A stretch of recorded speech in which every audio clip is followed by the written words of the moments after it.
Andi tanya yang gua mau si bagikan Yanto. apa? Gendut. Ini nggak? Mau tahu nggak? Bedanya apa tuh? Materi. Oh Tapi, iya, materi. oh, ini yang cocok untuk yang punya anak remaja nih. Atau yang mau pensiun kayak Andi. Oh, masih lama ya, Andi? Masih Andi mah lama. masih lama. Mesti sampai jadi eselon 1 dulu. Andi diperpanjang. Amin. Perpanjang. Sampai jadi menteri. Amin. Jangan dia berpolitik lagi nih. Tapi kalau jago sih nggak apa. Ya dia. Karena ada Ingat-ingat konsultan gue ya kalau dia jadi menteri. Kalau kayak ngomong 2017 ya sekarang gimana? Independen. Lah jauh. Gua share ya. Bisa lihat nggak? Oke. Oke. Apa nih? Kelihatan nggak? Belum, masih muter-muter. Kelihatan. Ya, Udah lihat. Wah. pakai kacamata dong nih urusannya. Bud. Memang Ini Memang simple, kenapa sederhana. Kelihatan Pakai tuir, kacamata. Bud. Ya Allah. Bisa baca ya. Bisa. Itu aja deh yang belajar. nih, Iya aja deh. nih, Ini Baterai mama mau habis nih. Kacamata hitam yuk. Jadi Ini nggak untuk kelihatan yang- muda lagi gue. Kelihatan tuir kalau begini. ini diagram Jangan ini biasanya. kacamata. Apaan tuh? Ikigai apaan tuh, Bud? Ikigai itu filosofi Jepang, artinya reason for being, alasan untuk hidup. Jadi orang Jepang kan umurnya kan panjang-panjang, khususnya di Okinawa kan, bisa 100 tahun lebih. Nah, rupanya karena mereka setiap hari selalu punya ikigai. Jadi menghayati ikigai. Simpelnya ikigai pokoknya apa yang bisa bikin saya bahagia hari ini, yang buat saya bermakna. Itu jadi dasar mereka. Karena itu cirinya bangun tidur pasti semangat. Pengennya cepat bangun, bukan pengen berlama-lama di ranjang. Nah, terus diagram ini orang barat yang buat, terus gue sesuaikan kembali ke timur. Dan ini ternyata cocok untuk kalau anak remaja kita mau cari nih ke depan karirnya mau kemana. Atau yang sudah berkarir pensiun ke depan mau gimana gitu ya. Ini gue tunjukin, ini modifikasi gue. Awalnya ini dibuat, harusnya di bulan Maret gue ada seminar untuk para bos-bos, termasuk yang punya kalbe, para pensiunan itu loh, pengusaha. Tapi karena ada corona, lalu nggak jadi. Nah ini maksudnya gini, ini ada self, ini ada others. Pointers gue kelihatan nggak? Kelihatan ya? Kelihatan kalau pakai kacamata. Kacamata nih, gue abot loh. Kelihatan tuir deh. Tawan umur jadi. Kita ambil kasus ini deh, langsung contoh nyata deh. Si Andi ya. Ini kan profesinya jadi pegawai pajak. Pegawai negeri. Pertanyaannya pegawai negeri. Ini biasanya untuk menguji apakah kita happy dengan profesi kita, ada 4 aspek nih. Love to do, senang melakukan, jago melakukan, terus kemampuan kita dibutuhkan, dan kemampuan kita dibayar. Iya, bukan nggak usah maksudnya kalau lu ada telepon di sebelah. Kalau memang nggak ada tujuan ya. Kalau memang nggak ada tujuan, istilahnya. Oh, temanya tujuan juga. Maksudnya ya udah sebagai Itu siapa? Lagi sama ya, dia neranginnya lagi sama apa gimana? Oke, gini. Misalnya kita cek. Orang yang purpose of life-nya full, ngalami fulfillment biasanya 4-4-nya nyatu jadi satu. Iya, gitu gue. Nah, contoh, gue jelasin dulu ya. Tahan dulu. Misalnya gini, gue suka musik. Dan gue dari kecil kursus musik sehingga gue mahir. Itu yang dan gue seneng main musik sampai lupa waktu, lupa makan, lupa capek. Itu disebut passion. Tapi apakah itu menghasilkan uang? Belum tentu. Karena belum tentu dibutuhkan oleh orang mau dengar, dan belum tentu ada yang mau ngundang. Tapi ada juga pegawai, misalnya, anggaplah dia lulusan STAN gitu ya, bukan Andi ya. Hobinya musik, tapi karena orang tuanya di keuangan, dia disuruh ke bagian keuangan. Dia mahir di keuangan, di pajak. Dan negara membutuhkan keterampilan dia, dan dia digaji. Sayangnya, dia nggak suka. Nah, maka posisi dia ada di sini. Di host. Video callan.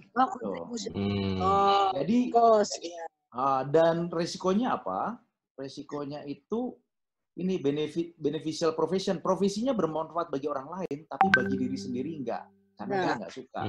Maka dia akan alami empty biasanya. Atau kalau kerja, biasanya nggak tahan lama. Maunya cepat pulang. Dia cari pelampiasan untuk hobi dia.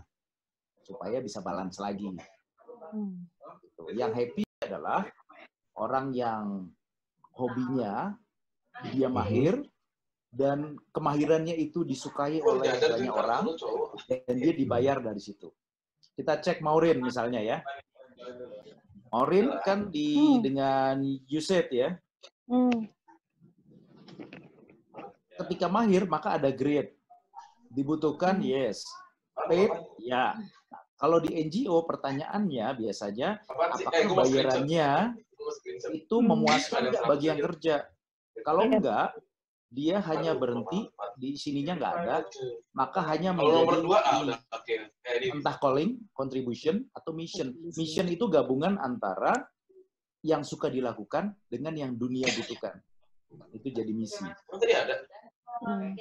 Kalau tadi yang kita suka lakukan dengan yang kita mahir disebut passion. Yang kita mahir dan orang butuh itu disebut kontribusi. Pelayanan sosial kayak di gereja, di masjid kayak tadi si Yanto kan di masjid kan. Nah itu masuknya di contribution karena nggak ada bayaran kan. Atau volunteer gitu.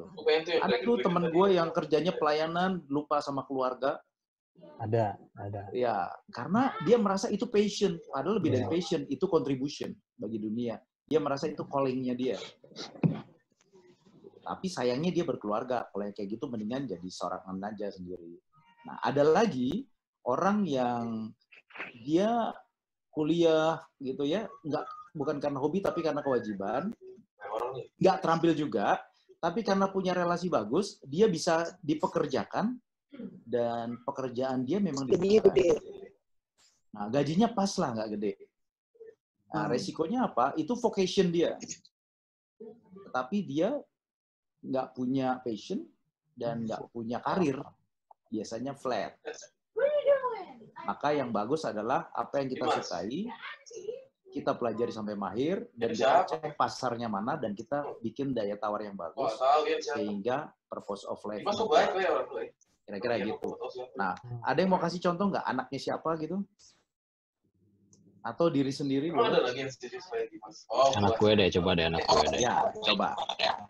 Anak gue ini sekarang lagi kuliah kedokteran ya. Kedokteran. Pilihan dia bukan? Pilihan dia banget.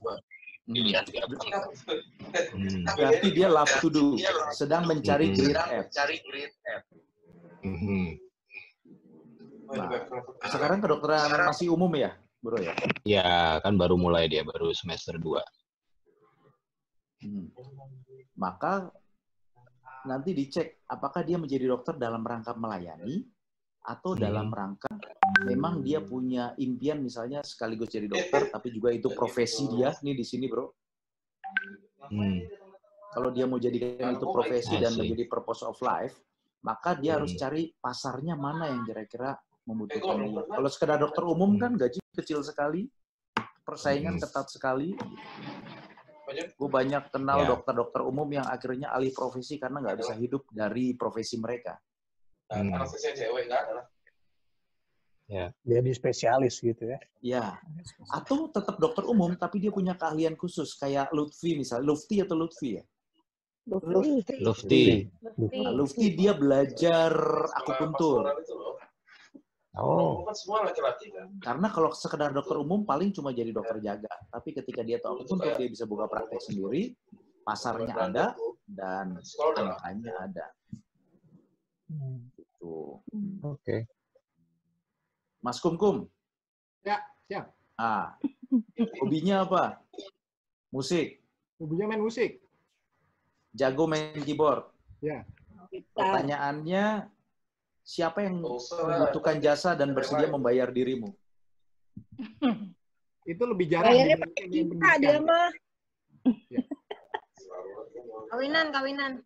Kawinan. Nah, caranya jadi, kalau misalnya mau kerja di bidang yang kita sukai, kita harus tahu kemana harus bergaul, mencari Iya. orang yang membutuhkan kemampuan kita dan yang bersedia bayar tinggi. Ya. Kalau aku gini Mas Budi, Ya. saya itu kan kuliahnya kan Belum lah, sama sekali belum. Kuliahnya? Halo, ya. Iya. Minggu depan. Apa, Kum? Oke. Suaranya hilang. Halo. Iya, silakan. Ya, sorry. Kalau tadi aku yang Budi sampaikan itu ada sedikit, ada bukan sedikit ya, mungkin agak banyak ya. Ketika tadi Love to Do memang hobinya musik, tapi ternyata dibutuhkan tidak sebesar ketimbang pendidikan formal kita. Di pendidikan formal di bidang ekonomi, katakanlah di accounting, itu Ekonomi. ya dibutuhkan dan pasarnya ada. Tes. Hanya saja Pasarnya tadi ada. mungkin saya ada di kuadran berapa ya. Jadi memang kalau kerja di kantor sebetulnya jujur aja nggak pengen betah lama, pengennya buru-buru pulang. Gitu. Nah ini berarti profesi. Ya. Kalau memang bayarannya memuaskan. Tapi kalau bayaran tidak memuaskan, itu sekedar kontribusi saja. Oh gitu, oke. Akhir dan dibutuhkan kontribusi. Nah, yang paling enak adalah untuk anak-anak kita nih ya. Kita cari tahu mereka suka apa aja di list. Oke. Terus dari yang suka apa aja, kira-kira mana yang bisa dipertajam jadi excellent. Terus ketika udah tajam, dicari mereka harus berkumpul di komunitas mana, di masyarakat mana yang membutuhkan keahlian mereka. Contoh, kenal nggak si Alexander Joy? Joy Alexander, pianis. Iya, Oh, anak-anak. anak kecil tuh ya. Anak Ya, Joy Alexander kalau tinggal di Jakarta nggak bakal sukses. Berkembang. Dia mulai dari Bali.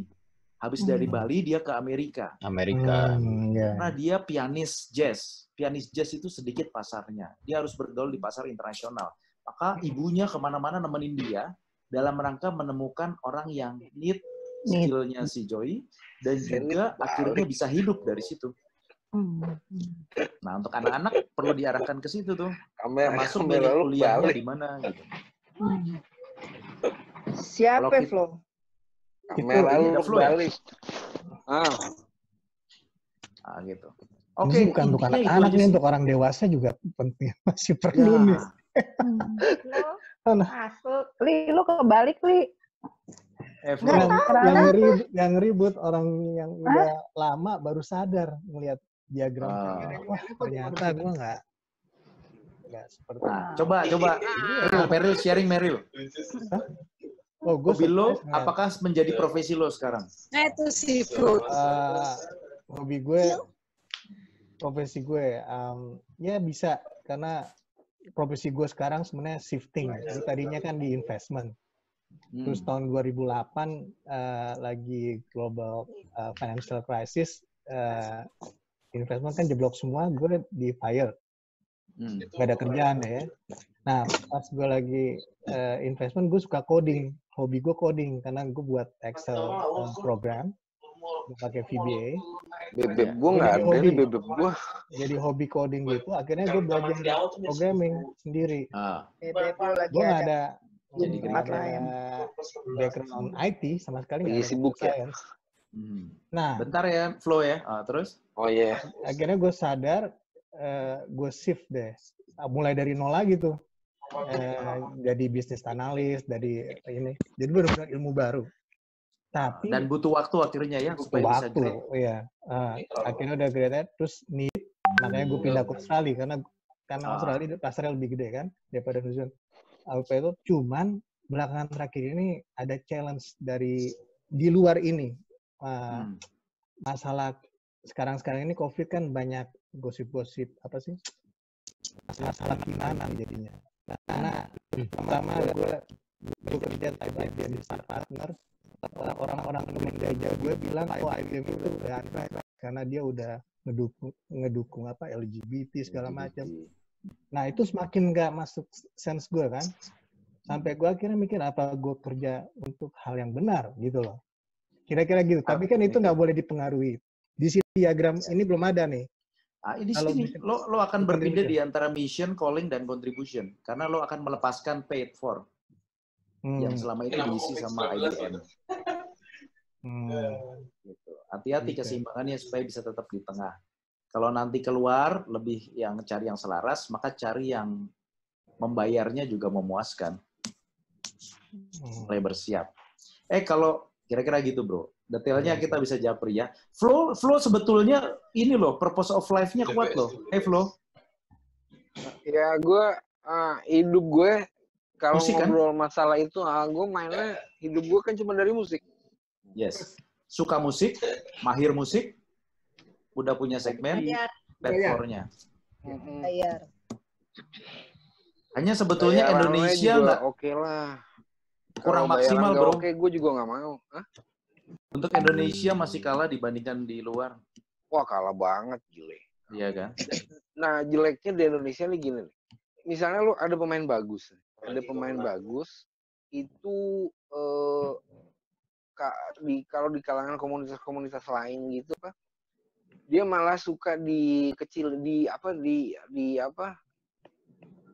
Venice. You have to be Venice. Lu harus dihilangin. Apa nih? Oh, dihilangkan. Lu harus disingkirin gitu. Persaingan. Persaingannya ngeri deh. Disikut. Iya, sikut-sikutannya juga keras, bray. Keras. Jakarta dibandingkan Bali gimana, bro? Enak di Bali kayaknya. Malah gue sebetulnya pengen pindah ke Bali karena kan. Ya. Nah, dengan diagram ini, bro, maka pertanyaan tentang di mana tempat yang tepat itu menjadi motif yang kuat untuk cepat bergerak. Iya sih. Lo akan nyampe ke berikutnya paid for. Iya. Tapi kalau nggak nemuin orang yang bisa menerima, yang bisa menikmati, bagaimana ada yang mau bayar kan gitu kan? Iya benar. Sambil berasap pula. Banyak tawaran sih di Bali. Ini cuman grup gue waktu itu nggak kurang ini apa sih namanya? Move-nya ke Bali kayaknya kan ada yang udah married lah, ada yang itu. Kalau gue kan I'm a happy guy, I'm a very happy guy kan. Yeah. Easy going. I'm single and I'm happy ya kan, jadi udah sadar. Iya, single very happy. Jadi gue nggak ada masalah, tapi kan gue komit juga. Halo. Kesulitannya ya itu. Ada yang join? Dina. Ya. Bentar Dina, kita lagi dengerin Budi nih. Nanti. Iya, oke. Lanjut. Gitu kalau gue karena keterbatasannya tuh karena apa namanya masalah ini apa namanya mereka udah berkeluarga sementara kan gue belum. Semua tuh satu grup gue ada berempat udah berkeluarga, cuman gue doang. Jadi ada terus juga gue tahu dari teman-teman gue yang di US, ada yang di mana di St. Louis kan. St. Louis kan terkenal sama musik blues ya. St. Louis. Itu juga udah ngirim apa temen gue di FB juga sebelum dia meninggal ya, si Kurt. Dia kirim grup gue supaya datang, kita diongkosin, kita ditinggal di rumahnya, di mesnya dia, di rumahnya dia, dimain di kafe teman-temannya dia yang di sana, jadi buat good living lah. Cuman teman-teman gue nggak berani karena mereka sudah berkeluarga. Keluarga kan. Iya. Terus Nah itu tantangan. Ya kan kita kan rock and roll. Iya. Nggak drink every day, get drunk every day. Waduh. Happy every day. Oke, tentang flow jelas ya. Berarti flow kan kurangnya adalah di orang-orang yang membutuhkan komunitas yang tepat dan bayaran yang tepat, kira-kira gitulah untuk balancing dari sisi pragmatisnya. Oke, yang lain ada? Halo Dina. Hai. Nih, gua disuruh jadi dosen online. Iya. Maaf ya Pak dosen telat. Nggak apa-apa.